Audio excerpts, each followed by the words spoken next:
So now I want to talk about holding the guitar. Classical guitars, you'll see them, they hold it like this, and that's fine if you want to play like this. Nothing wrong with that. You can also hold it with this on this leg. But the important thing is to keep it balanced. And the really important thing is to take note of your left hand shape. And you want to be ergonomically correct. And what that means is that your arm is made to bend in certain ways and not in others. So when you put your hand on the fretboard, you're going to have your thumb on the back of the neck, and that's going to be kind of what's going to allow your hand to press down the strings. And then what you want to think about is the position of your hand to your forearm here. You want this natural position as much as you possibly can. If you start getting into this, if you have it down like this, if you have the neck too far down and you have to hold your hand in a position like this is going to make you tired after a while. And also, I wouldn't be surprised if it wouldn't cause some problems in here with maybe ligaments and joints and that kind of thing. So the idea is you want your hand position to be as natural as possible. So when you hold your guitar, just make sure and double check that you're not doing anything funny over here with this part of your arm, that you're keeping your thumb on the back of the neck, and that you're giving yourself a firm foundation to push down each one of these fingers using your thumb on the back. Now, as far as standing with the guitar, you're going to want to have a strap, which any local music store can help you pick out the right kind of strap. I actually use a strap that has a locking nut on it. It's called a locking strap. And it just has this little gadget on here that basically allows the strap not to slip off. It holds it on there. I just have to fasten it here, fasten it here. So when you stand up with the guitar, you want to make sure that you have a position that's comfortable, and you want to, again, take in consideration this part of your arm to make sure that it's in a natural position. If you get your strap too low and you have to do this, I remember James Hetfield used to do this, and I used to try to imitate him. He used to play with his guitar down at his knees, and he would play like this. But that doesn't work for everybody, I can assure you. You want to keep your guitar at a reasonable position, even though it might not look cool right off the bat, and keep this pretty much straight here. Now, I don't mean rigid, I just mean you don't want to do that, okay, or the other way. And as far as your right hand goes, if you're a right-handed guitarist, you pretty much want to keep this shape as well through here. You don't want to bend this way or that. Now we're going to talk about picking. And there's all kinds of different picks, and the best advice I can give you is generally thicker picks will pluck the string harder than a thin pick. And I know that probably sounds obvious, but if you're playing an acoustic guitar and you're just playing a lot of chords and that kind of thing, a thin pick might be just fine. I generally use thick picks because I use, as I've already talked about, I use size 11s for strings. And so I need something pretty substantial to be able to really get the kind of sound I want out of the string. But in general, you're going to want to hold your pick between your thumb and your index finger, like this. And then when you come to pick, you can there's basically three picking styles. You can either pick all down. So if I was going to play all the strings all down, I would just simply play .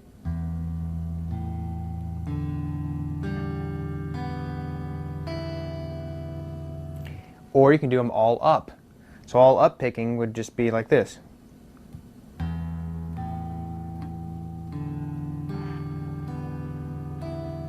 Okay? Or you can do down up, which means I go down on this string, and because the momentum of my hand is carrying me down, it's easy for me to come back up to play the A string. Then I come back down to play the D, and because I'm already picked that one, I'm going down, the momentum of my hand carried me down here, I just come right back up, down again, up. So it's down, up, down, up, down, up. And sometimes you'll see this referred to as speed picking. I guess it is speed picking, but because it's an economical way to pick. So if you're playing something on, let's just say on this E string, and it was fast, I could play it like this, which I'm doing all downstrokes on. I could do it like this. That's all upstrokes. Or I just simply go down, up, down, up, down, up, down, up, down, up. And the angle at which you pick the string, see how my pick is perfectly, it's right against the string here. If I turn it at an angle somewhat, it's going to change the tone. And I think if you experiment with this, you'll kind of understand what I'm talking about. But if I picked them all just flat, that gives me a different sound than if I kind of rake the string because I'm going at an angle. Hopefully you can hear the difference. But that's basically it. Picking, you either go down or you go up or you do both, depending on what you're playing. When you first purchase your guitar, you're going to already have strings on it, more than likely. But the chances are those strings, number one, are not very good, and number two, they're going to eventually break, and that's okay because they're easily replaceable and pretty much they're cheap. You can buy an entire set for maybe $6, and that's a good set. So the first time that you break a string, you can go to the music store and ask them for that particular string. But what I normally do, depending on how old the strings are, is I'll just restring the entire guitar. And you're going to want to restring your guitar. The schedule really depends on how often you play, how much you play, but I'll give you an example. I generally restring my guitar about every 2 months. Now, when I was playing in a band and I was playing all the time, even daily, I actually changed my strings after every show. So every time I had a show, I would change the strings to new strings. So let's take a look at how you would actually restring your guitar when the time comes. Now, this first picture is actually only going to be necessary if you have a locking tremolo, where you're going to need to cut the ball off the end of the string to insert it into the locking nut on the tremolo. Now, if you don't know what any of that means, it probably means that you don't have a locking tremolo, so you will just skip this step. But if you do have a locking tremolo, you're going to have to cut off the ball of the end of the string. And I actually play DR strings, which are handmade, and they have a solid round center core. And if you just clip the ball off the end of the string without bending it first, the string can actually unravel on you. So you want to make sure that you put a 90-degree bend at least in the string before you cut the ball off, as shown in this picture. Now, regardless of whether you have a locking tremolo or not, you're going to want to insert the string where the tremolo is and then bring it up to the headstock. And now, one of the biggest mistakes I see guitarists make, even experienced guitarists, is they don't have enough wounds on the tuning key itself. So in order to cut the string to the proper length, what you'll want to do is, in this picture, this happens to be the A string, or the 5th string. So what I do is I pull the string taut or tight up to the 5th, I pull the 5th string tight to the 5th tuning key. Then I count 3 more tuning keys down, and that'll tell me how long I need to clip it. So notice I'm clipping this A string actually at the B tuning key. And that's going to give me approximately 3 wounds on the tuning key itself. Now, you'll also notice in this picture that I'm holding the string with one hand and I'm using a string winder in the other. And what you want to take special note of is that I'm winding the strings down. And I'm going to have at least 3 wounds on each string by the time that the string is tight. And the reason you need 3 is because if you have less than 3, it's easy for the string to slip and get out of tune. And that's one of the biggest mistakes I see a lot of novice players make, is they'll string their guitar and only wind it up, have maybe 1 wound or even less on the particular tuning key. And you want to make sure that you have about 3. In this particular picture, you'll see the E string on the right, the A string on the left. And you'll notice how each tuning key has 3 wounds, and the wounds are spiraling downward, not upwards. So you can notice that the string from when it comes off the fretboard is actually at a downward slope going over to the tuning key, and that's because I have wound them spiraling downward. Now once you have these strings on the guitar and you've tuned them roughly, the first thing you're going to want to do is stretch those strings. And you'll see in this picture that I'm fretting the guitar, I think, at the 5th fret, and I'm using my right hand to actually pull that string straight up so that I can stretch it out, so when I tune it, it'll stay in tune. And you're going to want to do that for each of the strings, and I normally do it on the 5th fret, and I do it again on the 12th fret, just to give those strings a good tug, a good pull, so that they'll go ahead and stretch out, so when you tune it, they won't go out of tune. Now, probably for the first day that you put new strings on, they're still going to go out of tune. Normally they go flat, but probably by the second day they should have stretched pretty much all that they're going to, and then they'll start to be in tune more often. Now I'd like to talk a little bit about strings and string selection. I have a package of D'Addario strings here, and these are actually nickel wound 11s. Now when you go to the music store to ask for strings, the person behind the counter is going to say, what size do you want? And 11s are generally used for jazz players.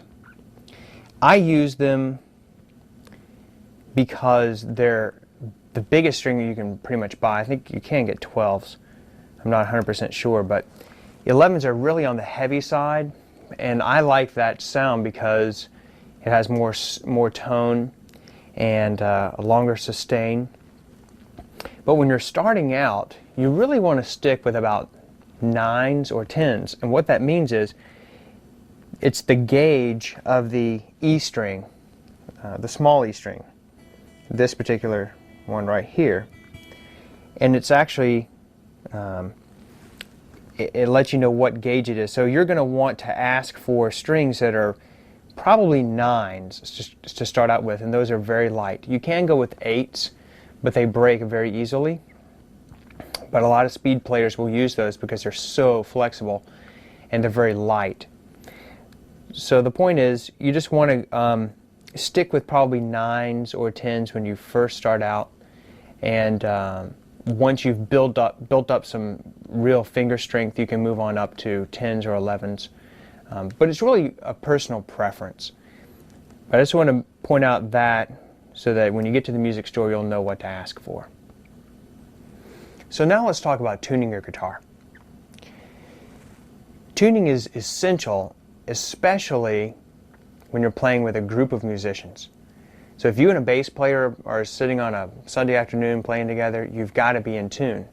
And I know that sounds obvious, but even you can hear professional musicians sometimes and you'll hear a guitar out of tune. If you go to shows, a lot of times you'll see that between songs there'll be a person on the side of the stage that'll bring in another guitar, take the guitar they just used for the past song. So they don't have to retune on stage, because even if you play one song, your guitar can get out of tune. So that's why they'll have several guitars in the back. They will take the guitar off stage, they'll tune it, and then they'll have it ready for the musician when they go back out on stage. So when you tune your guitar, there's several different ways to do it. If you have a keyboard or if you have a piano at home, you can simply start with E, play an E on the piano and tune this string to E, tune this string to A, D, etc. Now, what if you don't have a keyboard at home? Well, the next next option you have is to have an electronic tuner like this. What this does is, when you turn it on, it has a microphone, a built-in microphone, and this mic is going to listen to the sound. And right now it's telling me that when I'm speaking around the pitch of a B.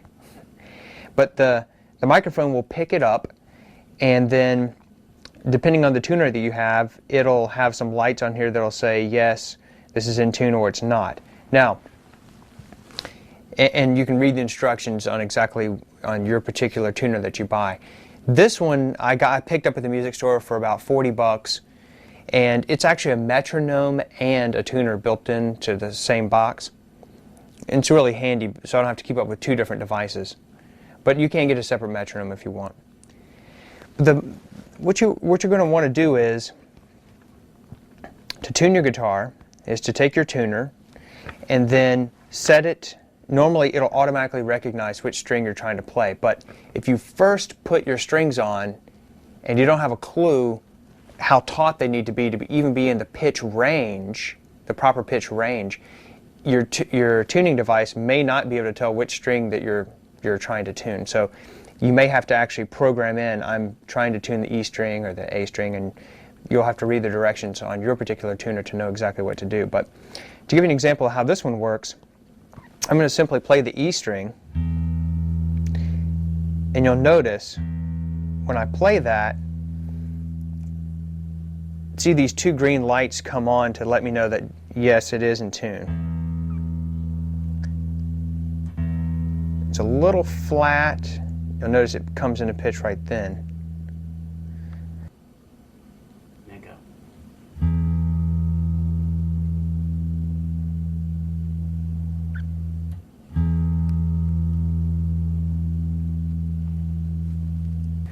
Now, if I go to the A string,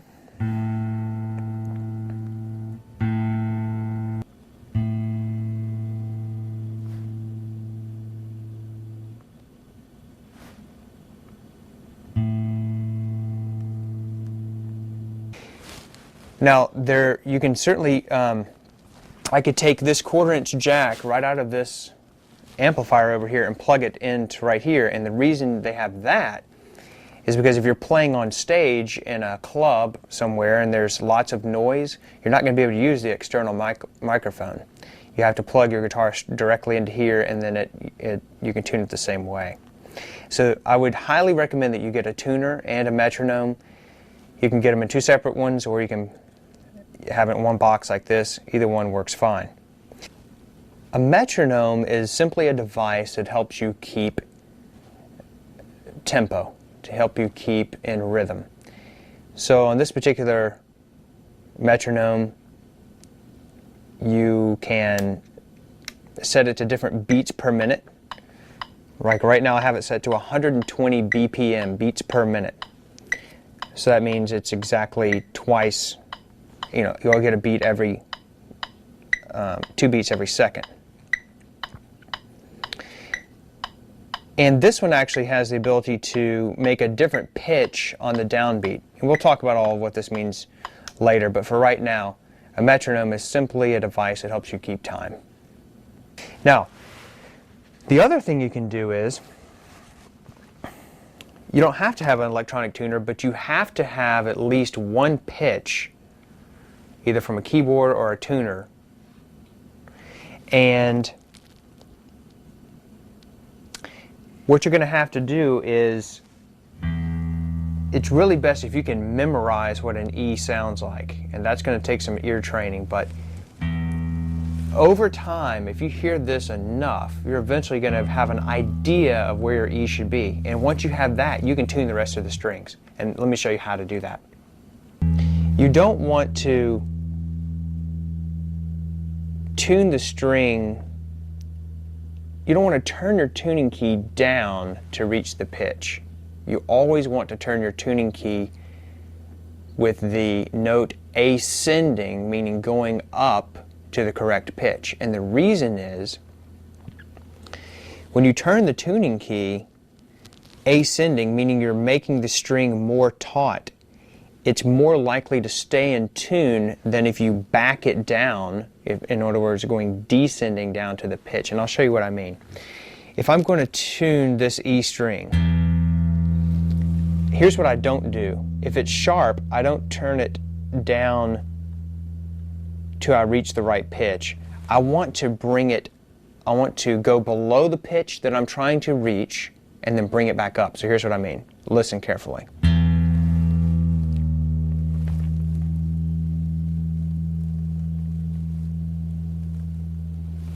Did you see how I did that? I went below the pitch. I'll do it again. Here I tuned it down, and on my tuner it'll tell me that it's flat. Now I'm going to bring it up.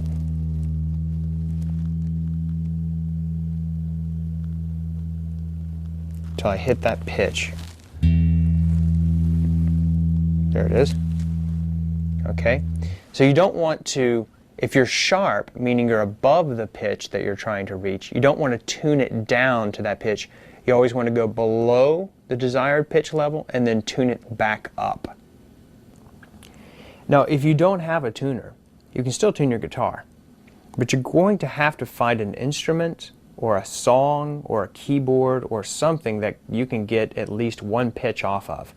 So let's say that you have a keyboard or you have a piano somewhere and you go and you find an E. Now, if you don't have a clue about a keyboard, to find an E, all you have to do is find the group of 2 black notes, look right to the right of that, and that's going to be your E. Okay?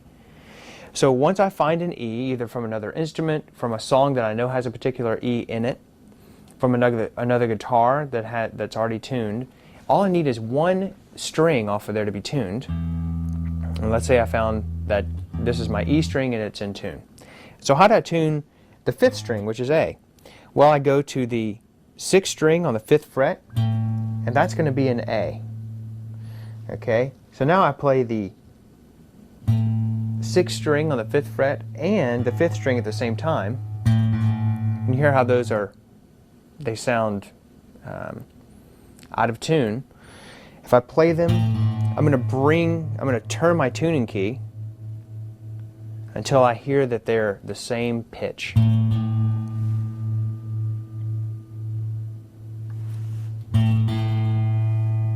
That's pretty close right there.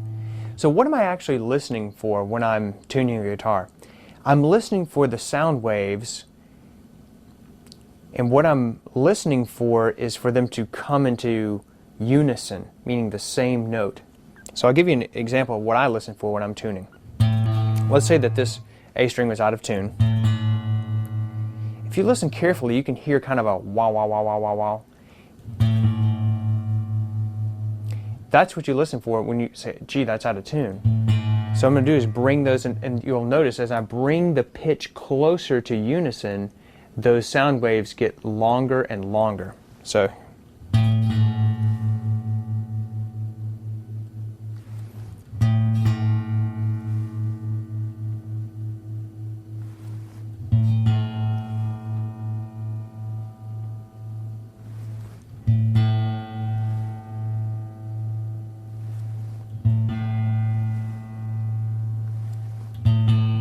now it's in tune. So now I just tuned my A string. So I can play these 2 strings together, and that's my E and my A, and they're tuned now. Then I'm going to do the same thing to tune my D string. I hold down the 5th string on the 5th fret. That's going to be my D, and then I play my D string together. and those happen to be in tune. 5th fret, 4th string is how I'm going to tune the next string. Those are also in tune. Now, the only one that's different, not on the 5th fret, is actually, in order to tune this B string, I'm going to have to drop down to the 4th fret, 3rd string, and that's going to give me my B. It's a little bit out of tune. See if I can get it in a little better. Notice how I always drop below the pitch that I'm going for and then bring it back up.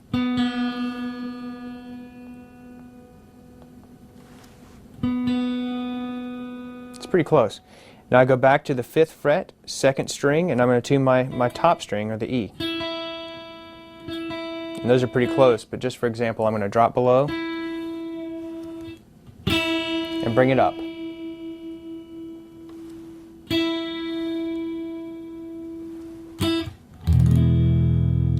Sounds pretty good. Now, you can also use harmonics to tune, and it's actually a more accurate way of tuning your guitar, because if you think about it, when you press down this string, it's actually going to take the pitch a little bit sharp. And what that means is, and that's because I'm pressing it down and it's shortening the string. But with harmonics, you're actually not pressing down the string as you tune the guitar. So here's one way you can use harmonics. Harmonics means you just put your finger directly over the fret. Okay, in this case, I'm going to tune the A string, which is the 5th one, to the 6th string by placing my finger over the 5th fret, directly over it, and pluck the string.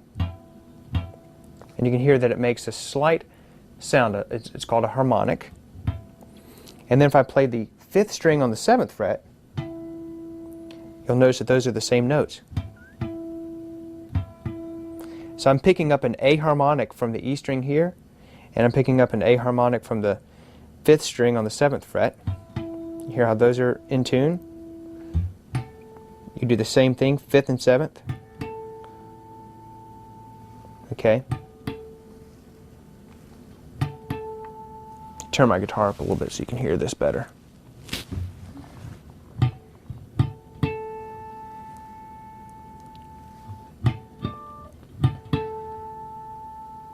Okay, then do the same thing on the 4th string, right over the 5th fret, and on the 7th.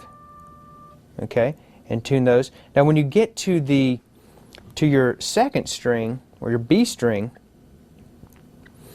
you can't do,